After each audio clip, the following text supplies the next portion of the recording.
En direct sur l'île Mode. Mesdames, Messieurs, Shalom, nous retrouvons pour le second épisode de notre série Morale de guerre avec le Rav Ackerman, organisée par l'île Mode. Cette série hebdomadaire se compose de 6 épisodes diffusés sur Zoom chaque lundi soir à 17 h en France, à 18 h en Israël et bien sûr rediffusés sur YouTube. N'hésitez pas à vous abonner à notre chaîne. Cette dernière semaine a été marquée par la mort au combat de Saadia Yaakov Dere. Saadia était étudiant à l'Yeshiva de Yafo, réserviste dans Tsahal, engagé depuis le 7 octobre pour défendre notre terre, notre peuple et notre Torah. Ce vendredi matin, lorsque j'ai appris la nouvelle, mon ventre s'est noué, mon cœur a saigné et mes larmes ont coulé. Je n'ai pas connu Saadia personnellement, mais j'ai travaillé avec Lali sur plusieurs projets éducatifs. Ensemble avec Lali, nous avons œuvré afin de connecter la jeune génération d'Olim francophones à la terre d'Israël et aux valeurs de notre Torah. Les caméras du monde entier devraient se tourner vers les familles des endeuillés pour ressentir ne serait-ce qu'une fraction de leur douleur, leur donner la force nécessaire pour continuer. Quel discours émouvant lorsque Lali, face à son fils, est capable de réciter le Shema Israël. Écoute Israël, Shema Israël, Adonai Eloheinu, Adonai Echad. Le peuple s'élève dans les sphères de Chesed, Gvura, Tiferet, Netzach, Hod. Nos soldats sont tous fidèles à notre père Abraham. Et ils disent à chaque instant, Inéni, me voici, je suis prêt, je me tiens debout, prêt à accomplir ma mission pour éradiquer le mal et faire régner la justice divine. Comment est-ce possible que la déchirure et la tristesse soient entrelacées avec autant de bravoure, de courage et de dignité? Lali, tu as commencé le esprit de ton fils avec le mot Torah. Saadia et ta famille incarnent cette Torah. Une Torah qui élève, une Torah de dévouement, de Messirut Nefesh, une Torah d'unité au sens le plus profond.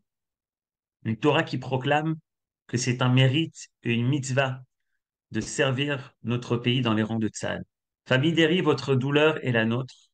Vous êtes pour nous un exemple d'humilité, de courage, de grandeur et de détermination. Vous êtes capable de prononcer des paroles qui représentent pour tout le peuple d'Israël une leçon de vie, une leçon de bravoure, de morale, pour faire briller l'unité des valeurs dans notre monde. Lali, tu continues l'espède avec cette Torah qui s'apprend collectivement, individuellement, puis collectivement. C'est donc ce thème que le Rav Ackerman a choisi pour ce cours à la mémoire de ton fils Saadia. Klal ou Prat ou Klal. Morale individuelle et morale collective. On écoute 2 minutes du espède de Lali pour son fils Saadia Hashem Yekom Damo. התורה נדרשת בכלל ופרט וכלל. המדינה הזאת נדרשת בכלל ופרט וכלל. נדרשת תרתי משמע. נדרשת נתבעת, אבל גם מוסברת, מבוארת. ואתה סעדיה, היית כלל וגם פרט וגם כלל. הכלל קודם, תמיד קודם. האחר הוא אני, במובן אמיתי. תמיד שמת את עצמך אחרי האחרים. אפילו את השם שלך, סעדיה, נתנו לך כדי לשמח את סבא שלך, את פפה. בשמחת תורה עלית על מדים בלי לחשוב פעמיים. הכלל, העם, היה זקוק לך. גם כשקראו לך בפעם השנייה, הפעם לעזה, התייצבת. פתאום קם אדם בבוקר, הוא מרגיש שהוא עם, הוא מתחיל ללכת, אז הלכת. אבל היית גם פרט, הבן הפרטי שלנו, הבעל הפרטי של רחלי, האבא הפרטי של הללי וינון, האח הפרטי של אברהם, הלל, מעיין, נועם ונתן, הנכד הפרטי של ממה. זה שדואג, שמכבד, שמצחיק, שמנצח בכל ויכוח. יש פירוש נפלא שאומר שתקיעות השופר הן בעצם זכר לבכי הגדול של שרה אימנו, כאשר מלאך המוות סיפר לה שבנה יצחק מת, לפני שפרחה נשמתה. שרה אימנו החליטה למות ברגע הזה, כמו רצתה להעביר מסר לקדוש ברוך הוא. יש ניסיונות שלא ניתן לעמוד בהם. תדע לך את זה, מלך מלכי המלכים, יבוא יום, אומרת לנו שרה אימנו, בו אמהות יהיו מוכנות לשלוח את בנם לקרב על הארץ הזאת. אבל אתה, אל תשלח ידך אל הנערים האלה, הקדוש ברוך הוא, אומרת שרה אימנו. אבל השם שלח ידו. והלילה בכינו בכי שדמה לקול השופר. אבל לא פרחה נשמתנו כי יש לנו משימה. סעדיה התווה לנו אותה. לא היה אדם שבו המימד הכללי והמימד הפרטי היו כל כך אחד. שמע ישראל, אדוני אלוהינו, אדוני אחד. Après cet extrait, on se pose la question, comment est-il possible que la déchirure, la tristesse et la douleur soient entrelacées avec autant de bravoure et de courage? Et peut-être que dans cet épisode, Rav Ackerman, tu nous donneras une réflexion sur cette question-là. Bechavot. Tov, il faut prendre sa respiration. Toda Rabba, Johan. C'est bien entendu, c'est difficile de commencer à parler après avoir entendu Lali parler avec cette grandeur et cette bravoure, et en même temps avec cette grande tristesse. Mais elle nous transmet un message. Il y a beaucoup, comme tu as dit, de Gvura, non seulement dans ce qu'a fait son fils parmi Kol Chayelet Tzva Haganah Israël, qui sont tombés, mais aussi dans la parole d'une mère, de cette mère. Et je dois dire que j'avais décidé déjà Shabbat, alors que je n'avais pas entendu le Hesped, que le sujet de ce cours, ce sera le même titre, Klal ou Prat ou Klal. J'étais absolument abasourdi de voir que quand j'ai entendu Motzei Shabbat, le Hesped, qu'on pensait à la même chose. Et donc j'hésitais entre deux cours, après j'hésitais plus du tout. J'étais convaincu que c'était de ça qu'il fallait parler cette semaine. Donc, morale collective et morale individuelle dans les guerres d'Israël. Je ne peux pas ne pas commencer en disant Katonti mikol hachasedim mikol haemet, c'est-à-dire qu'après avoir entendu et aussi en sachant quelle est la grandeur de tous nos soldats, moi qui fais du blabla, c'est-à-dire je parle, j'enseigne, je me sens katan, petit, par rapport à ce qu'on peut entendre de cette mère, de Lali, quand elle parle de son fils et de son fils lui-même. Donc je demande pardon au Boré Olam et à ceux qui m'écoutent si je me permets de parler, alors que je pense que je ne suis pas à la grandeur, à la hauteur de cette bravoure, de cette gvoura, que ce soit du côté des parents, chez Hachem Yarich Beneimim, Shibadlou Lechaim Arukim, eux et toute la famille de Saadia Yaakov, ses frères et sœurs, ses enfants, sa femme, et bien entendu de tous les autres soldats qui sont tombés au combat, chez Kol, que leur famille, chez Hachem Yishlach Lem Refuat HaNefesh Refuat HaGuf et Nechama Gedola. Donc ça, on est obligé de le dire, et comme vous le savez, malgré ce qu'a dit Johan, quand on étudie, on passe un petit peu au côté cérébral, c'est-à-dire non pas seulement au côté rikshi, au niveau des sentiments, ce qu'on a tous entendu dans l'esprit de Lali, mais maintenant je voudrais quand même donner des enseignements au niveau du limut Torah qui sont bien entendu complètement liés avec cette chose. Alors, tout d'abord, la première introduction qui est absolument essentielle, c'est que aujourd'hui on le vit au jour le jour, mais dans toutes les guerres, il y a on pourrait dire, une intensité cardinale de la question, de la tension entre klal ou prat. Alors on va l'appeler comme ça, c'est-à-dire que le destin individuel et le destin collectif, et on le vit en ce moment, pour ceux comme moi qui ont eu la chance de naître après la Shoah, on n'avait pas, c'est-à-dire dans toutes les guerres d'Israël bien entendu, c'est des choses qui ont été vécues, mais en ce moment, il y a une espèce de paroxysme dans cette guerre-là, dans cette guerre de Simchat Torah, de la tension énorme entre Moussar à Prat et Moussar à Klal, la morale de l'individu et la morale de la collectivité, parce qu'il y a une tension entre Klal ou Prat. C'est-à-dire que, en fait, il y a une telle tension que les questions d'éthique et les questions de morale sont soulevées à cause de cette tension énorme entre l'individu et la collectivité. Où est-ce que c'est ressenti? Dans ce qu'on vient d'entendre, c'est-à-dire si vous voulez, la situation insupportable de ceux qui perdent leurs enfants ou leurs conjoints, leurs parents, c'est-à-dire au combat, de ceux qui tombent au combat. Donc, pour ceux qui restent, d'ailleurs, je dirais, c'est plus, pour ceux qui envoient leurs enfants, leur conjoint au combat, c'est une connaissance de tous les jours et de toutes les nuits du danger que nos enfants sont en danger. Et donc, pour être d'accord, pour supporter, pour être capable de supporter ça, on est en fin de compte tout le temps dans les questionnements. Mais pourquoi est-ce qu'on a besoin de sacrifier, entre guillemets, le destin de l'individu face à une destinée collective? Donc, vous êtes d'accord avec moi que ça va soulever des questions de moussard, comme on a vu la semaine dernière, de moussard dans cette tension. Est-ce qu'il faut préférer le moussard prati ou le moussard klali? Alors, bien entendu, il y a trois choses. Il y a tous les malheurs, c'est-à-dire les gens qui tombent au combat, les blessés et les chatoufim. Et dans cette guerre, c'est pour ça que dans cette guerre, cette question akoutique est d'autant plus intense. C'est parce que c'est la première fois que nos ennemis nous ont mis en isayon, en épreuve de cette question-là à propos de chatoufim. C'est-à-dire il y a quelque chose d'absolument insupportable, parce que je dirais de nouveau sans porter aucune shelo, c'est-à-dire quand quelqu'un est parti, il est parti, c'est irréversible. Quand quelqu'un est blessé, il y a une tension, tout le temps un espoir de guérison.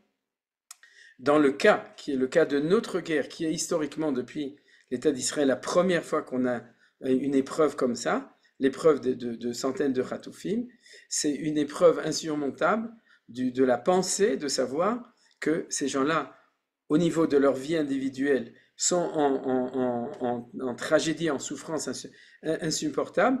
Et comment est-ce qu'on fait pour gérer le destin et la destinée collective en face de la destinée individuelle? Je vous apprends rien du tout. C'est là-dessus qu'on pourrait dire, dans cette guerre, c'est là-dessus que s'exprime la tension entre les différentes prises de position. En gros, aujourd'hui, on pourrait dire l'extrême gauche par rapport au consensus de plus en plus clair au niveau des Juifs, des Israéliens.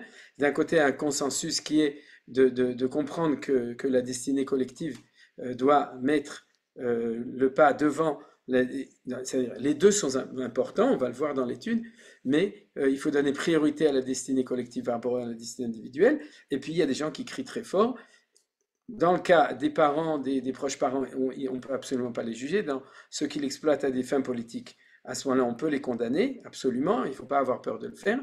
Mais en tout cas, c'est l'expression de ce qu'on est en train de vivre de la manière la plus intense. Donc, bien entendu qu'il y a cette dimension de morale. J'avais fait déjà un cours, il y en a d'autres qui ont fait, le Rav Zini a écrit un fascicule extrêmement intéressant dessus, et sur la question en elle-même de Pidyon Shvuim, c'est-à-dire l'approche de la Torah sur cette situation-là, et cet enseignement est extrêmement important pour pouvoir être nourri d'une vision de Torah sur cette question spécifique. Et bien entendu, quand on l'étudie, on est automatiquement livré à cette question du destin particulier, du destin individuel, de la morale de l'individu et la morale collective. Et maintenant, la morale individuelle et la morale collective ne sont pas les mêmes. Et c'est ça qu'on se rend compte, qu'on voit dans cette chose. Voilà, ça c'est, si vous voulez, c'est l'introduction. Pourquoi? C'est une question qui est de tout temps, mais c'est une question qui est cardinale en temps de guerre, et dans notre guerre de Simchat Torah, de manière encore plus importante. Alors pour reprendre les choses depuis le début, il faut se demander si l'identité collective du peuple juif est identique aux identités collectives des autres nations. Bien entendu, je ne fais pas de la sociologie, c'est-à-dire que les sociologues et les politologues ont des théories, chacun a proposé. Là, je vous parle d'une approche de Torah. Est-ce que Alpi Torah, la conception du klal de Am Israël est la même que les autres nations? Alors la réponse, elle est clairement non. C'est-à-dire qu'il y a une valeur collective à l'intérieur du peuple juif qui est totalement différente de la valeur collective des autres nations. C'est-à-dire, on est le seul peuple qui avons comme identité une identité collective réelle et véritable. C'est-à-dire que vous savez que le Rav Kook l'amène plusieurs fois, c'est que je me souviens plus qui c'était Perer, en tout cas un des penseurs du 19e siècle sur la société, qui dit que c'est Chevrat Bituach, c'est-à-dire c'est une grande compagnie d'assurance, c'est-à-dire que la société n'existe pas. Ce qui est vrai, c'est l'individu. D'ailleurs, regarde que dans le monde moderne, c'est l'opinion qui est acceptée. En gros, dans dans la pensée pluraliste moderne, postmoderne, etc. C'est-à-dire l'unité, c'est l'individu, et la collectivité, c'est en fin de compte, c'est un agglomérat de personnes qui ont un intérêt commun, donc ils se mettent ensemble. Et le jour où il n'y a plus d'intérêt, c'est pas la peine de s'embêter, on peut partir émigrer dans un autre pays ou aller habiter sur une île déserte parce qu'il n'y a pas une valeur absolue. Maintenant, dans la question, est-ce qu'il y a une valeur absolue chez les nations? Il y en a. Il y a une valeur, c'est ce qu'on appelle les 70 nations. Est-ce qu'il y a une valeur absolue chez le peuple juif? C'est-à-dire, est-ce qu'il y a une unité qui s'appelle le peuple? Absolument, et de manière différente, par essence, des nations. Je vais vous donner l'explication très simple. C'est ce qu'on lit dans ce passouk, dans la prière de Shabbat Mincha, de Shabbat Mincha, Ata Echad, Veshimcha Echad, Umi Ke'amcha Israël Goy Echad Baaretz. Et ça veut dire quoi ça? Ça veut dire que nous sommes le seul peuple pour qui l'unité c'est la nation et non pas l'individu en priorité, c'est-à-dire c'est vrai que chaque individu a une unité, c'est-à-dire a le droit à être une personne, mais la grande unité, la vraie unité, c'est Am Israël.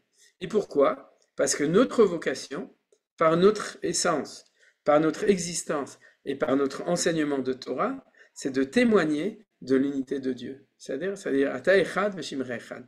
Donc le seul peuple qui est capable, par essence, et non pas seulement par conviction, comme les chrétiens ou les musulmans, qui sont monothéistes, mais par essence, qui est capable de témoigner de l'unité de Dieu, c'est celui qui représentera l'unité dans son identité collective en elle-même. C'est-à-dire Am Israël, non pas les rabbanim, les tzadikim, les rois du peuple juif ne vont pas, eux, témoigner de l'unité de Dieu. C'est-à-dire, c'est pas un curé qui va témoigner de l'unité de Dieu, c'est-à-dire, ce sera le peuple lui-même, dans son unité, qui va témoigner de l'unité de Dieu. Donc, au niveau spirituel, il faut savoir que la notion du klal dans Am Israël est beaucoup plus grand et beaucoup plus fort que dans toutes les nations. Alors, c'est une chose qu'il faut donc étudier, qui va avoir une incidence énorme sur notre prise de position dans la tension entre prat ou klal. C'est une tension qui, par exemple, quand on s'occupe des takanot rachamim à propos des chevouim, je parle dans l'étude classique qu'on avait fait dans la Gemara de Gittin, qui pourraient tout à fait être appliquées et qui doivent être appliquées aussi chez les nations. C'est-à-dire que ça correspond à une morale, on pourrait dire universelle, une morale juste. C'est-à-dire on n'a pas le droit de libérer les prisonniers plus qu'à leur valeur, et d'ailleurs leur valeur, c'est un calcul selon la valeur dans le marché des prisonniers, dans le marché international. C'est-à-dire qu'on garde la valeur. Combien est-ce que quand il y a des pirates qui prennent des gens, si je parle dans les époques historiques, à combien ils sont libérés, et alors un juif vaut la même chose que quelqu'un d'autre. Donc on voit ici à une lecture, on pourrait dire d'une morale naturelle, d'une morale universelle. Mais au-delà de cela, quand on va approcher la question de klal ou prat, c'est-à-dire la tension entre le collectif et l'individuel, il faut savoir que chez nous, automatiquement, le jeu sera différent, ou l'analyse sera différente des autres, parce que la valeur de l'unité du peuple va être une réalité absolue qui existe, d'accord? C'est-à-dire qui existe à un très haut niveau. Ça, c'est le premier point qui était important. Et je vais vous amener plusieurs sources en vitesse qui sont liées avec ça. Un premier enseignement de Chachamim qui nous dit En ben David ba achichlu kol neshamot shebaku. C'est-à-dire que quand est-ce que le Mashiach va arriver? Lorsque toutes les neshamot d'Israël seront sorties. C'est-à-dire que c'est pour ça que c'est bien d'avoir beaucoup d'enfants, parce que quand on a beaucoup d'enfants, on permet à toutes les neshamot de sortir. Donc ça accélère la venue du Mashiach. C'est pas seulement pour la mitzvah de Piria Verivia, c'est aussi une mitzvah pour amener pour accélérer la venue du Mashiach. Regardez dans l'expression qui est marquée dans Chachamim, Achichlu kol neshamot shebeguf. Toutes les neshamot qui est dans le corps. Et c'est quoi ce corps? C'est le corps de la nation, comme on dit en français. C'est pas le corps au pied, c'est le corps de la nation. C'est-à-dire que il y a un gouffre dans lequel il y a toutes les neshamot du peuple juif, et les neshamot sortent petit à petit. C'est-à-dire que quand on parle d'un gouffre, on parle d'une entité. Et ça, c'est quelque chose qui est important. Il faut savoir que dans la relation individu et collectif, chaque neshama individuel d'un juif fait partie d'un corps entier, d'un corps spirituel, puisqu'on parle des neshamot, qui est celui ce qu'on appelle ici, dans ce Mahamar de Chachamim, qui s'appelle le gouffre. C'est-à-dire, de nouveau, c'est pas matériel, c'est cette valeur. Alors ça s'appelle dans le langage de Chachamim Knesset Israël. Et c'est important de savoir. Quand on parle de Knesset Israël, c'est pas la Knesset qui se trouve ici à Jérusalem, C'est-à-dire, ça c'est aussi une Knesset, mais quand on parle de Knesset Israël dans le langage de Chachamim, par exemple quand vous l'avez dans les enseignements des Gdol et Israël, comme le Rav Kook et tout, si vous avez une phrase où il y a marqué Knesset Israël, etc., il faut savoir qu'il ne parle pas du peuple juif, sinon il va dire Am Israël, mais quand on parle de Knesset Israël, on parle de l'ensemble des Neshamot. C'est ça qui s'appelle, ça a d'ailleurs un nom au niveau des Sphirot, je l'ai déjà mentionné souvent, que c'est la Sphira de Malchut. Quand on parle de la Sphira de Malchut dans une certaine dimension, c'est ce qu'on appelle Knesset Israël, c'est l'ensemble des Neshamot. Alors vous comprenez très bien que du coup, l'ensemble des Neshamot du peuple juif font une unité, donc on n'est pas un peuple comme les autres, de ce point de vue-là, on est quelque chose de différent. Il y a dans l'enseignement du Maharal, je passe les choses en vitesse, uniquement pour établir en vitesse les choses, dans l'enseignement du Maharal, il y a un enseignement qui lie ça avec le fait que chaque fois qu'on compte les enfants d'Israël, combien on est toujours la même quantité, on est 600 000. Vous vous souvenez, Shishim Ribo, 60 myriades, c'est-à-dire on est toujours 600 000 Hébreux, et dans la Kabbalah c'est expliqué, c'est-à-dire que toutes les Neshamot d'Israël dans toute l'histoire ne sont que 600 000 Neshamot qui se subdivisent ensuite en petites sous-Neshamot. Mais pourquoi? Parce qu'il y a ici de nouveau un secret d'un corps entier. C'est-à-dire chaque Neshama a sa place, et si on pouvait le voir, on aurait une unité entière qui correspondrait au fait que c'est comme si vous aviez 600 000 cellules dans un corps et que vous savez que si c'est-à-dire si tu en enlèves une ou que tu en rajoutes une autre ou qui ne fait pas partie, à ce moment-là il n'y a pas l'harmonie complète. Donc non seulement il y a l'âme d'Israël, l'âme globale d'Israël lie chacune des Neshamot l'une avec l'autre, mais en plus il y a une harmonie, c'est d'ailleurs le mot gouf qui explique ça, c'est une harmonie totale de toutes les Neshamot de Am Israël. Alors regardez, on va voir deux choses dessus. Le premier, c'est 3 versets du chapitre 26 Kavav de Dvarim. Et Hashem, je vais le lire avec le nom d'Hashem. Et Adonai emarta hayom, liot lechal Elohim velechet bidrachav, velishmor chukav umitzvotav umishpatav, velishmoa bekolo. Va Adonai emircha hayom, liot lo le'am segula, kasher diberlach, ולשמור כל מצוותיו, ולתתך עליון על כל הגויים אשר עשה לתהילה ולשם ולתפארת, ולהיותך עם קדוש לאדוני לך כאשר דיבר. Ce dernier verset, le verset 19, c'est à la fin de la Torah, c'est lorsque Moshe Rabbeinu parle de la grandeur de Am Israël et aussi lui demande d'être fidèle à notre vocation, de garder la Torah de Akadosh Baruch Hu. Il répète, Rashi d'ailleurs le signale, ce qui a été dit au moment du Matan Torah, c'est-à-dire d'être un peuple qui est exceptionnel dans notre identité.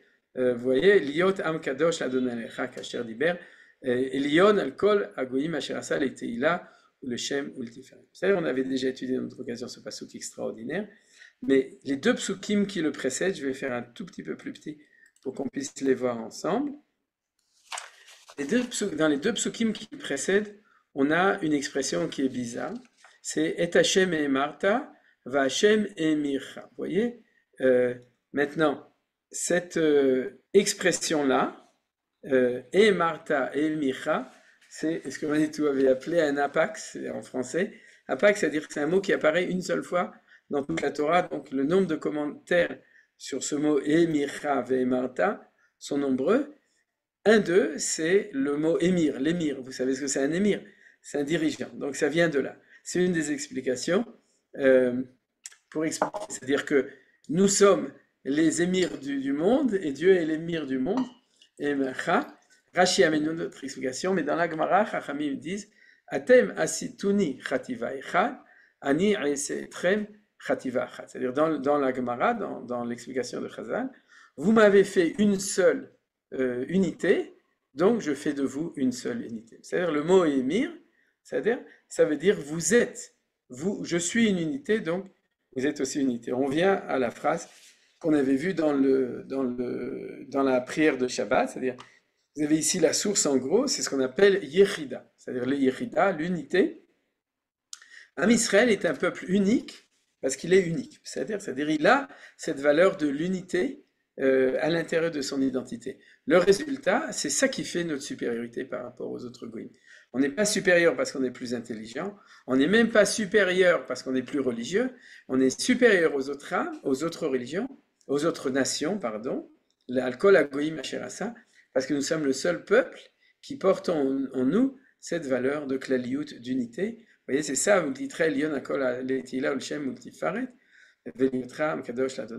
c'est-à-dire ça, c'est cet enseignement. Maintenant, il y a un autre très bel enseignement que j'ai déjà cité aussi, c'est celui du Yerushalmi sur ce verset. Vous vous souvenez que la Torah nous dit qu'on n'a pas le droit de se venger. Lotikom velotitor.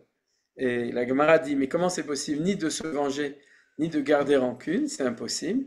Et le Yerushalmi donne un machal. Elle dit, imagine-toi que tu es en train de préparer le couscous de Shabbat et que tu coupes la viande, et qu'avec le couteau que tu tiens dans la main droite, sans faire exprès, tu te coupes la main gauche. Demande le Yerushalmi, est-ce que te viendrait à l'idée, toi, que la main gauche veuille se venger pour couper la main droite, parce que la main droite a coupé la main gauche? Elle dit non. C'est-à-dire que pour accomplir ce verset de Lotikom velotitor, le Yerushalmi a utilisé une image très simple. Si on avait conscience combien le peuple juif c'est un klal, alors on n'aurait pas la réaction de vouloir se venger si quelqu'un nous faisait du mal, parce qu'on sentirait que si on veut faire du mal à l'autre, on se fait du mal à soi, puisque anachnu guf echad, on est un seul klal. Alors, j'ai amené plusieurs choses pour qu'on soit convaincu dans cette première partie du shiur de cette idée que la klaliout, c'est quelque chose d'essentiel dans le peuple juif.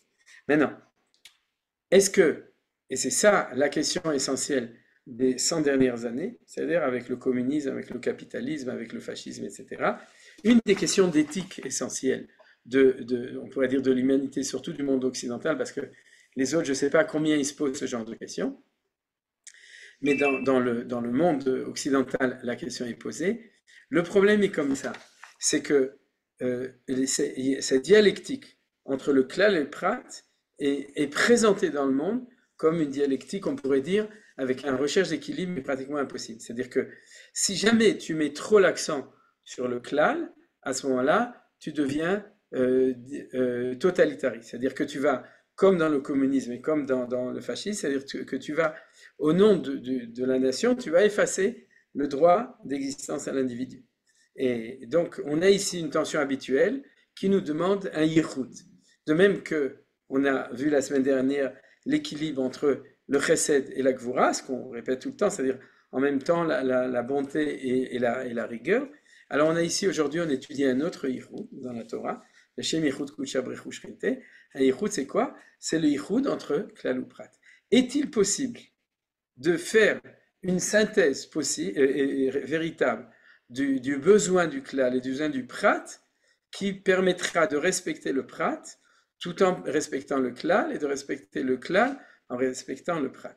C'est tellement contradictoire que, comme je dis toujours, au nom de Manitou, c'est que quand on cherche des yichudim, il n'y a que dans la Torah qu'un yichud peut véritablement apparaître. C'est-à-dire la pensée humaine est capable de zigzaguer entre les valeurs, d'essayer une fois comme ça, une fois comme ça. Aujourd'hui, justement, suite dans l'histoire au fascisme et au communisme, le monde moderne est dans la recherche de l'individu et dans l'effacement de la collectivité. Je parle du monde occidental, et c'est la raison pour laquelle ceux qui sont le plus imbus de culture occidentale en Eretz Israël font manifester à Kaplan. C'est-à-dire, c'est pas par hasard, c'est-à-dire parce qu'ils sont dans la mouvance de prat, bimkom klal, d'accord, dans les midosh à Torah nidreshet bem, klal ou prat, okay, en bo ela mashesh ba prat. C'est-à-dire, si je commence du klal et t'arrives au prat, il n'y aura dans le klal que ce qu'il y a dans le prat. Ça fait partie des midot chez la Torah nidreshet bem. C'est-à-dire qu'en fin de compte, tu vas être réducteur du klal pour ne parler que du prat. C'est actuellement un des grands problèmes. Maintenant, comment est-ce qu'on fait ça? C'est ça le secret de la Torah. C'est-à-dire que la Torah va nous révéler, et on va être dans le peuple juif autant que les nations, mais avec des clés qu'on a, va nous révéler qu'il y a un yichud possible entre klal ou prat. Manitou avait une explication absolument extraordinaire dessus. Il a amené un passouk. Quelle était sa référence de Manitou? C'était ces deux mots. Regardez, c'est-à-dire, il est marqué comme ça, en fait, je ne sais pas bien, je l'ai fait en jaune. C'est-à-dire que ce ou et rosh kol adad ben Israël mishparotam levetavotam bemispar shemot kol zachar le gulgolotam. Donc ne regarde pas le reste. C'est que quand on doit dénombrer, on va annuler l'individu par rapport au clan. C'est-à-dire ça, il va être transformé en numéro. Or, on nous dit, l'expression qui est marquée dans la Torah, c'est Bemispar Shemot. C'est-à-dire que tu vas compter les noms. Or, des noms ne se comptent pas. Parce que si tu fais Jules plus Robert plus Marcel, ça fait pas 3. Ça fait Jules, Robert, Marcel. Vous comprenez? C'est-à-dire que ça ne crée pas. Il faut dire Jules, c'est 1. Robert, c'est 1. Donc, on a enlevé son nom. On avait fait son nom pour le transformer en numéro, en mispa. Et Marcel aussi, il devient aussi 1. Et donc, 1 plus 1 plus 1, ça fait 3. Mais il a fallu effacer le nom pour permettre de compter. C'est-à-dire que le nombre et le nom sont des équations impossibles. Or, la Torah nous dit que lorsque tu vas créer le klal, au début du livre de Bamidbar, ça vous le savez, c'est-à-dire c'est le moment où le klal va être établi autour du Mikdash, il va falloir compter sans réduire l'identité du nom. C'est-à-dire le nom et le nombre sont marqués l'un à côté de l'autre, Bemispar Shemot. Ça, c'est le chidouche extraordinaire de Manitou sur cette idée-là. C'est-à-dire que la Torah nous transmet qu'il est possible de compter les individus, donc de créer l'unité globale, sans effacer pour autant le nom de chacun. Le Kol Ish Yesh Shem, c'est-à-dire chaque personne a un nom, mais il y a un grand nom qui est Shem Israël. C'est-à-dire le Shem Israël, le nom de Am Israël Beklaluto. Alors donc, en fait, quand on parle d'une morale individuelle et d'une morale collective, on va être tout le temps amené à supposer, accepter que la ligne médiane, c'est pas ou ça, mais ça va toujours être dans la Torah d'Israël, et ça, et ça. Gam Elou Ve'elou, Divrei Elokim Chem. C'est-à-dire que c'est tellement impossible que c'est une recherche qui s'appelle toujours la Tiferet. D'ailleurs, vous avez vu que le mot Tiferet avait apparu dans le verset tout à l'heure qu'on vient de lire. Le Titra Elion, le Shem, le Teila, le Shem ou le Tiferet. Donc, il faudrait étudier ces 3 noms. Le Shem, c'est le nom d'Israël, et le Tiferet, c'est de nouveau, on est toujours dans une recherche d'harmonie, mais cette harmonie, c'est l'harmonie entre le klal et le prat, entre l'individu et la collectivité. Ça, c'est quelque chose qui, dans notre cours, fait partie de la recherche. Bien entendu, c'est une recherche infinie, mais il faut se souvenir, une morale qui va éliminer la collectivité au nom de la liberté et du droit de l'individu est une morale immorale. Une morale qui va éliminer le droit de l'individu au nom des besoins de la collectivité est une morale immorale. La seule morale véritable, c'est celle qui va réussir à faire la sainteté, c'est-à-dire, comme je dis toujours, c'est-à-dire l'harmonie véritable entre les deux. Maintenant, comment est-ce que ces choses, on va un petit peu continuer, comment ces choses peuvent se faire? Alors, il faut tout d'abord rappeler que yesh zman v'yesh zman, et milchama ve'et shalom. Il y a un temps de guerre et il y a un temps de paix. Et que souvent, l'équilibre des valeurs ne se fait pas de manière instantanée, c'est-à-dire les choses en même temps, mais souvent il peut se faire dans l'équilibre des zmanim. Par exemple, pendant les fêtes, il faut être besamarta bechagecha, il faut être besimcha. Est-ce que pendant la semaine, on est obligé d'être autant besimcha? Oui, besimcha tamid, mais c'est pas la même chose, d'accord? C'est-à-dire que il est possible d'équilibrer différentes valeurs en disant il y a, comme on dit en français, un temps pour tout. C'est-à-dire un temps pour ça et un temps pour ça. C'est ce que nous dit Kohelet, et l'isrog va être l'ifkot, et les karev va être les rachek krovim, et milchama va être shalom. C'est-à-dire il y a un temps. Et souvent l'équilibre, l'harmonie, il se trouve dans cela. De ce point de vue-là, je veux affirmer de manière absolue, de manière claire et nette, qu'en temps de guerre, la valeur collective en temps de guerre se donne, et il y a une suprématie sur la valeur collective par rapport à la valeur individuelle. Il faut se faire de l'ordre dans la tête.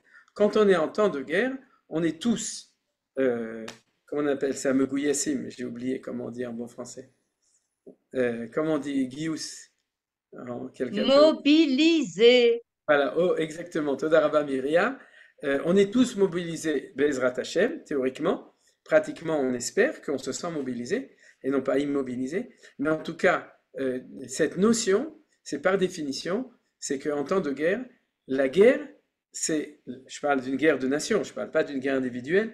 La guerre d'une nation, c'est la loi, d'ailleurs la loi martiale, etc., la loi, c'est le fait de savoir que pendant la guerre, le destin de la collectivité a suprématie sur les destins de l'individuel. individuelle. Donc, la morale de Klal ou Prat pendant la guerre va donner une suprématie, même si on ne parle pas de tout ce que j'ai parlé avant. C'est-à-dire du fait que Am Israël a une valeur collective extrêmement grande, mais on pourrait dire même qu'elle apparaît en temps de guerre. C'est-à-dire en temps de guerre, c'est un temps où il y a une plus grande possibilité que se révèle cette valeur de la collectivité au niveau de chaque nation, mais particulièrement au niveau de Am Israël. La vérité, c'est qu'en ce moment, on s'en rend compte, mais avant cette guerre, on le savait déjà. Vous vous souvenez qu'on racontait toujours, pour ceux qui ont vécu les autres guerres, Yom Kippour, Milchem Shechet Hayamim, Tachar, je parle en Israël, au niveau de Shechet Hayamim, c'est valable au niveau du peuple juif dans le monde entier, pour ceux qui se souviennent de ça. Lorsqu'il y a une guerre, le peuple juif tout d'un coup se réveille en lui cette capacité de se souvenir qu'on est une collectivité et de dépasser. Alors vous vous rendez compte que c'est pas absolu. La preuve, c'est que les manifestations, les disputes continuent, mais il y a quand même en ce moment, il y a de manière générale, et c'est pas par hasard, c'est parce que notre valeur collective est très forte et c'est normal que ce soit en temps de guerre qu'elle se révèle. Et si elle ne se révèle pas, eh bien, il faut se battre pour qu'elle se révèle. C'est-à-dire qu'il y a une obligation. Alors, comment est-ce qu'on le voit dans le Rambam? Regardez, je l'ai dit dans Rambam Ilchot Melachim, celui qui a peur n'a pas de courage, signifie simplement celui qui n'a pas en son cœur la force d'affronter le combat. Mais une fois le combat arrivé, cette source a été citée souvent, mais on en profite malgré tout, parce que quand on entend ce que nous disent les familles des soldats ou nos soldats, on comprend qu'ils le vivent au jour le jour. Mais une fois le combat arrivé, il s'appuiera. Ça, c'est le Rambam qui nous parle de la mitzvah qu'a un soldat lorsqu'il est au combat. Ça fait partie des mitzvot de la Torah. Mais une fois le combat arrivé, il s'appuiera sur l'espoir d'Israël. Bon, le mot espoir, je ne sais pas comment c'était marqué, c'est Tikvat Israël ou Netzach Israël. Et le sauveur des temps de détresse, je ne suis pas responsable de la traduction, c'est la traduction Chabad de Paris. Et il se souviendra que c'est pour l'unité de Dieu qu'il combat et remettra son âme entre les mains. Il ne craindra plus et ne sera plus terrifié, et il ne pensera plus ni à sa femme ni à ses enfants, mais il les ôtera de sa pensée et se libérera de toute chose pour se concentrer au combat. Celui qui commencerait durant le combat à penser à se souvenir ou à se paniquer, se souvenir bien entendu de sa femme, de ses enfants, c'est-à-dire, ou à se paniquer, les choses vont ensemble, hein, d'accord? C'est-à-dire qu'on peut se paniquer sans penser à ça, mais on peut aussi se paniquer à cause de ça, c'est-à-dire transgresse un commandement négatif, ainsi qu'il est dit, on parle du Rambam, donc qui fait un Isur Lota'aseh, que votre cœur ne mollisse pas, ne craignez pas rien, ne vous affolez pas, ne brefez pas d'eux, de plus la vie de tout Israël dépend de lui. Bon, ça continue pour ceux qui veulent étudier la suite, je vous conseille, mais vous comprenez quelle est la tfissa de la Torah.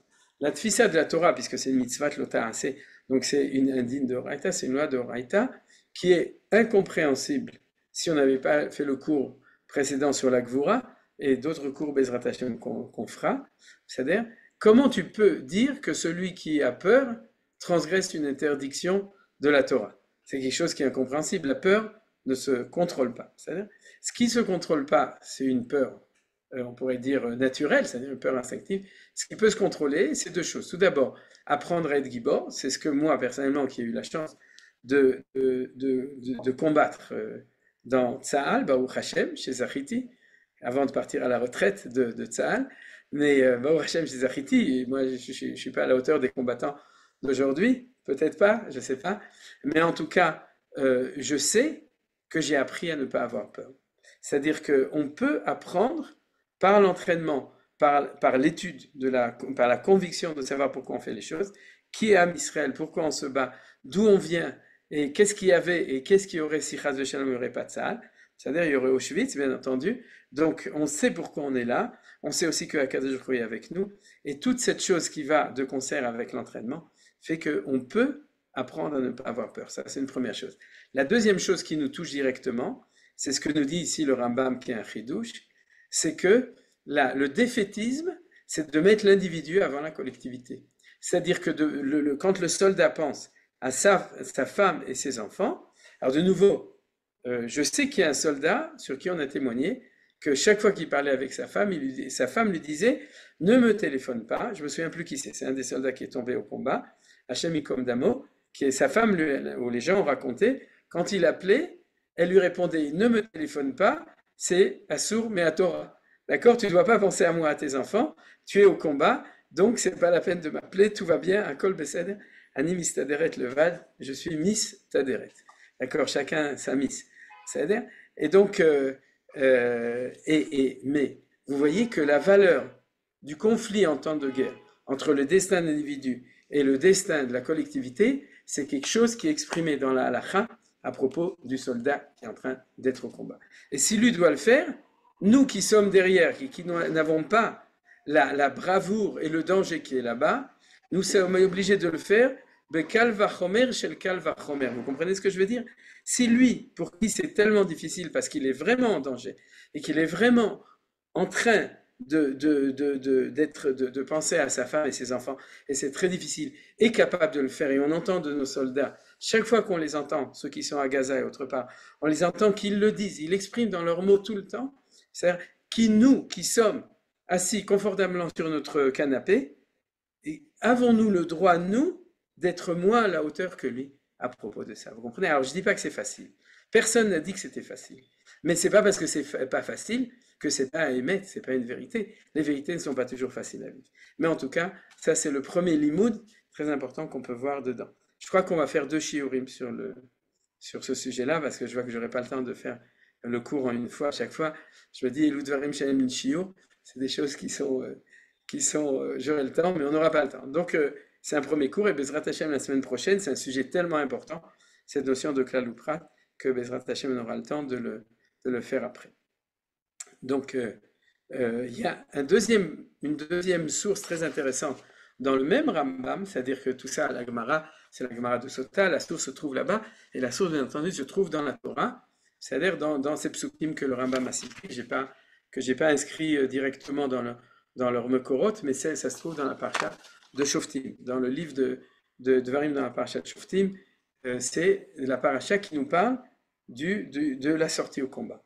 Et dans la sortie au combat, vous vous souvenez, il y a un Kohen qui s'appelle Mashiach Mashuach Milchama, le Kohen au moins pour la guerre, c'est-à-dire qu'en fin de compte, c'est le grand rabbin de Tzahal, c'est le Rav Goren de l'époque de la Torah.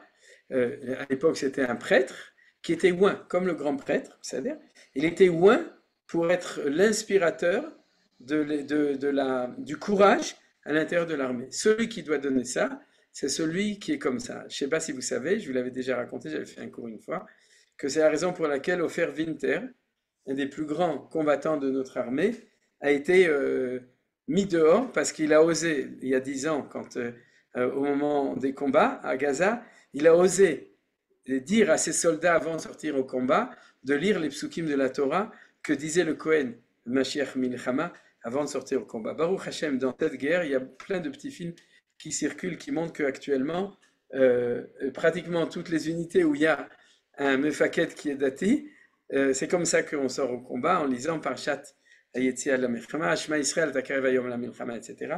Il y a quelqu'un qui m'a envoyé un petit film de cette semaine, donc Baruch Hashem, depuis 10 ans, on a avancé dessus. Alors, le deuxième texte, c'est celui justement qui tient compte de cette dialectique, quand on sort à la guerre, de cette dialectique entre ceux qui peuvent sortir au combat et qui doivent sortir au combat et ceux qui ne doivent pas sortir au combat.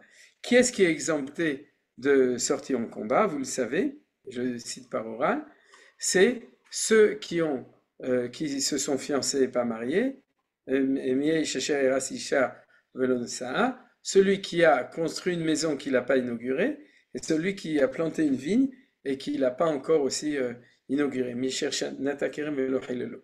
Et ces trois-là nous montrent, et j'avais fait un cours uniquement dessus au début de la guerre, nous montrent que la Torah tient compte de la dialectique individuelle et collective. C'est-à-dire que quand vous avez quelqu'un qui, au niveau de son destin individuel, a une période de sa vie exceptionnelle qui est différente de toutes les périodes de la vie, et la Torah nous donne trois critères comme ça, c'est-à-dire c'est les 3 choses essentielles dans la vie, c'est-à-dire trouver une femme, construire une maison et trouver du boulot. C'est-à-dire métro, boulot, dodo. Non, c'est pas ça. C'est femme, maison, boulot. C'est ça les 3 choses essentielles. Et donc, lorsqu'on est en situation importante de début de ça, la Torah nous a dit, celui qui est comme ça, il peut mettre la préséance du destin individuel par rapport aux besoins de la collectivité, et encore assez de soldats qui pourront sortir à la guerre. Ceci dit, il est marqué quand même dans la Gemara, dans la Mishnah même, de Maseret Sota, il est marqué que tout ça, on parle de Milchemet Hareshut. C'est pas de notre guerre actuelle, c'est les guerres qui sont les guerres d'expansion qu'on n'est pas obligé de faire. Mais dans Milchemet Mitzvah, qui est notre guerre actuelle, qui est celle de la guerre de défense du peuple juif ou la guerre de la conquête du pays d'Israël, ces deux guerres sont des Milchamot Mitzvah, il y en a d'autres, Milchemet Amalek, Milchemet Shivat Ha'amim, mais en tout cas, ces deux guerres font partie de la catégorie Milchemet Chova ou Mitzvah, c'est-à-dire des guerres qui sont Mitzvah. Il y a marqué Afilu Chatan Michedro Vekala Michupata.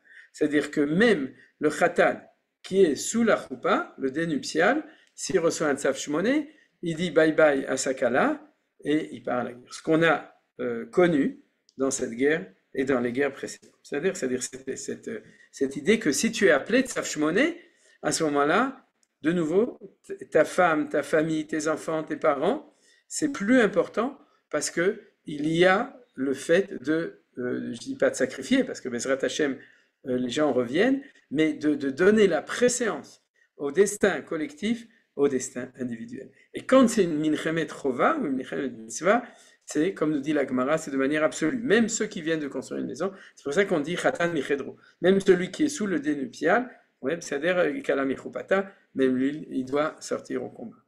Alors, il y a encore, là, on voit la réponse dialectique même pendant la guerre. Ça nous donne un très grand enseignement.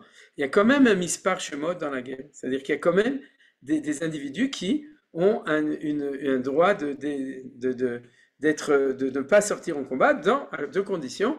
Premièrement, milchemet reshut, et deuxièmement, dans ces trois cas. C'est-à-dire, mais uniquement dans ces trois cas. Il y a une quatrième catégorie, vous vous souvenez aussi, c'est celui miaïsh ayarev rachaleva. C'est-à-dire dans une milchemet reshut, peut-être même dans une milchemet mitzvah de ce point de vue-là, d'après ce que je vais expliquer, quelqu'un qui a peur est exempté de la guerre. Pourquoi est-ce que quelqu'un qui a peur est exempté de la guerre? Oui. Est-ce que c'est parce que s'il a peur, il n'a pas besoin, c'est normal?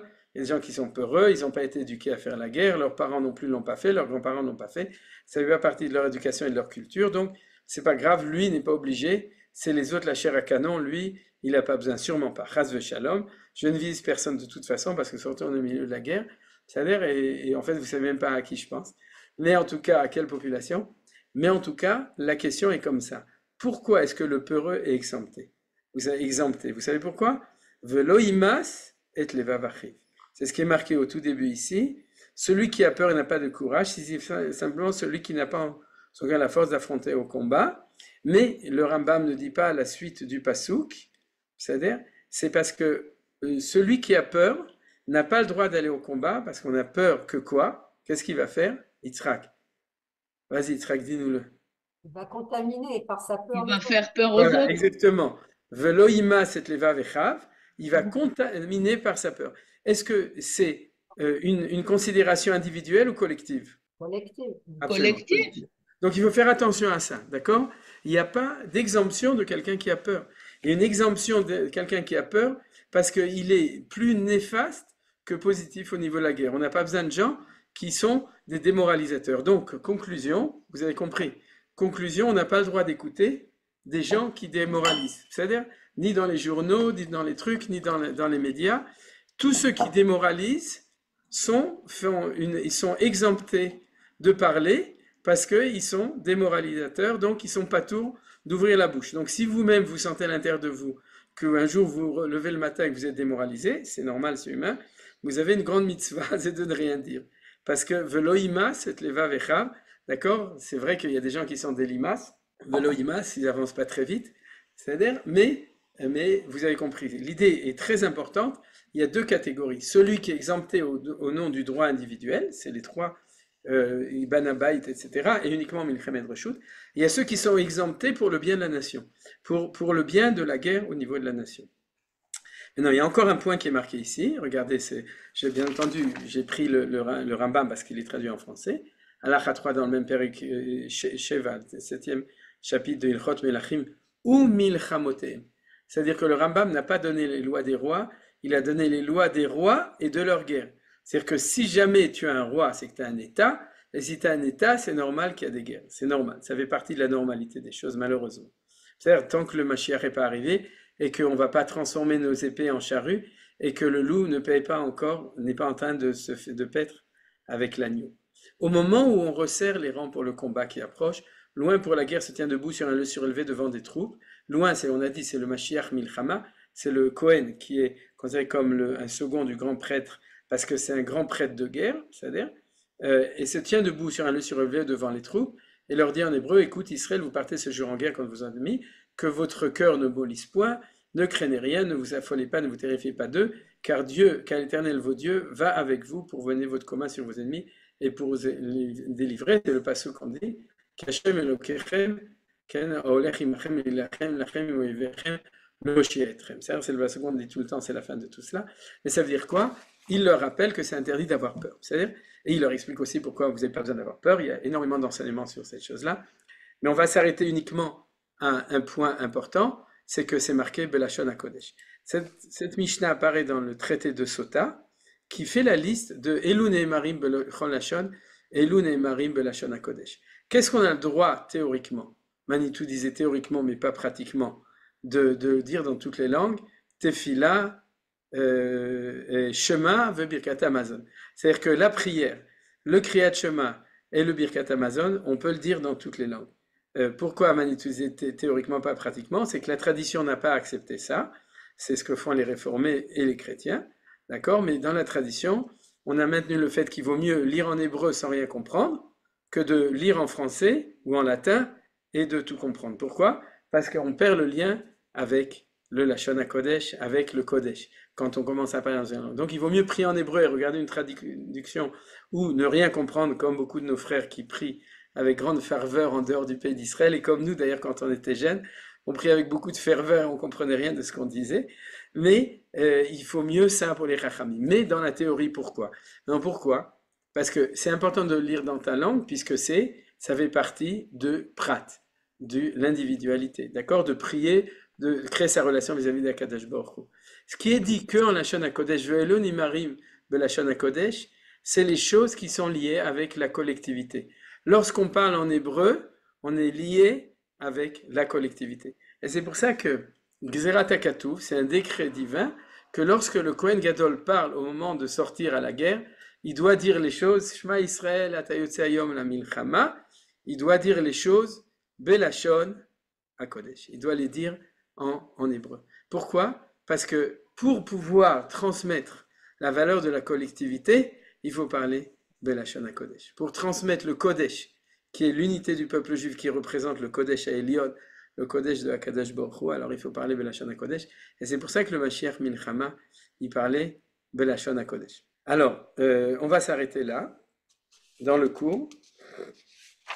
Et la semaine prochaine, si Dieu veut, on étudiera l'enseignement de Rav Kook là-dessus dans un livre très important qui s'appelle le Malach Ideot Be'Israël Uvaomot, la dialectique du prat et du klal en fin de compte, dans l'histoire. Alors, j'avais déjà fait un cours long, là on fera uniquement une demi-heure, trois quarts d'heure de cours, dans lequel on reprendra ce texte. On prendra quelques extraits d'ailleurs qui ont été traduits par professeur Beno Gross, Zal, c'est pour ça qu'on pourra avoir un support de texte pour étudier ça.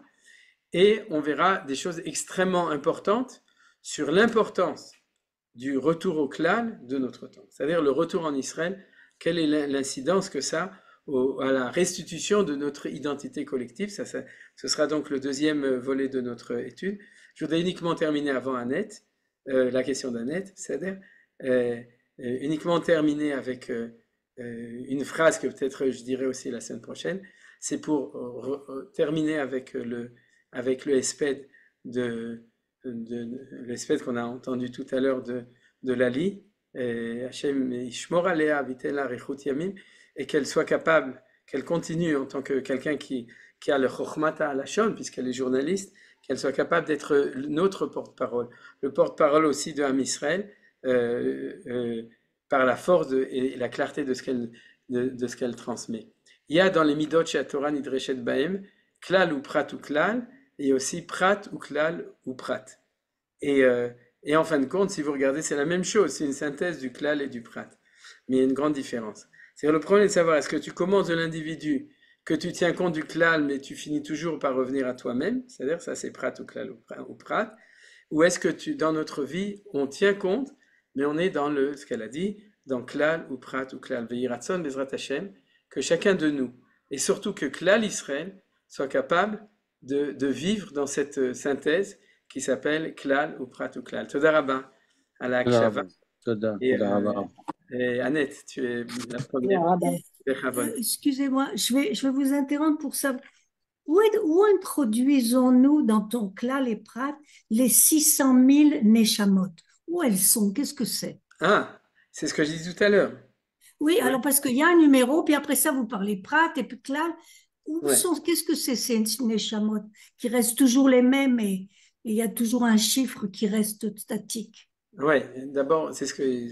Et quand on parle dans la Kabbalah, on parle des connaissances, alors, si tu veux. C'est-à-dire, dans le destin individuel, chacun a sa neshama, chacun vient dans le monde pour avoir à quelque chose à remplir, et chacun est obligé, c'est-à-dire au niveau individuel, d'accomplir la raison pour laquelle il est venu dans le monde. C'est-à-dire, personne ne peut dire, par exemple, j'ai un exemple qui a un rapport avec beaucoup de gens, moi, ma vocation, c'est d'être médecin, mais je ne vais pas le faire parce qu'il y a encore beaucoup de médecins à Jérusalem ou en France ou dans le monde, donc j'ai pas besoin. Non, si c'est ta vocation, alors tu dois la faire et ne crois pas que quelqu'un d'autre la fera à ta place. C'est-à-dire chacun vient avec une vocation. Ça c'est le mimouche aprat, c'est-à-dire l'accomplissement de ta destinée individuelle. Et on n'a pas le droit, enata ben chorinit pater mimena. C'est-à-dire tu n'es pas libre d'être exempté. Donc chacun a vraiment un destin individuel. Maintenant, ce que j'ai dit dans le cours, c'est qu'il y a un secret qui est le fait que cet destin individuel n'est pas en contradiction avec un destin collectif. C'est une identité collective qui est celle qu'on appelle l'entité de Am Israël. Et si on pouvait voir, comme ça se voit du ciel, ouais, comme dans l'organisation d'une armée ou d'une société, on comprendrait qu'on fait partie, et que sans nous, ça ne pourrait pas être, mais on fait partie d'une organisation globale beaucoup plus grande, qui transcende la destinée individuelle. Alors tout ça, c'est des choses qui sont comprises au niveau sociologique, mais qui sont pour nous compris au niveau global. Alors, il y a combien de projets dans le peuple juif? Il y en a 600 000. C'est-à-dire des projets, des grands projets.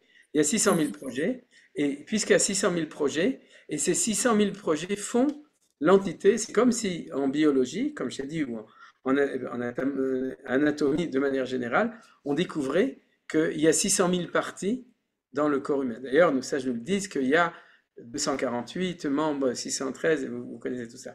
Alors c'est vrai, il y a comme ça. C'est-à-dire que dans la parallèle des organisations, il y a, dans le corps de l'homme, il y a 600 000 parties, de même que dans Am Israël, il y a 600 000.